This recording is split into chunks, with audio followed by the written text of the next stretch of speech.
because the weather hasn't been very good the last few weeks and I couldn't go shooting, I thought I'd make my own spinner for my air rifles.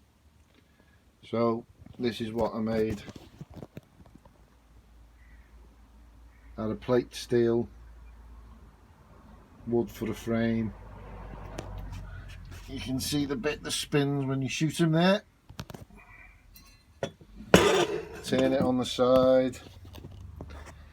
You can see the holes at the top here that you can higher and lower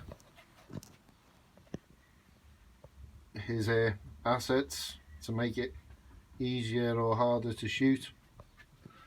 But yeah, I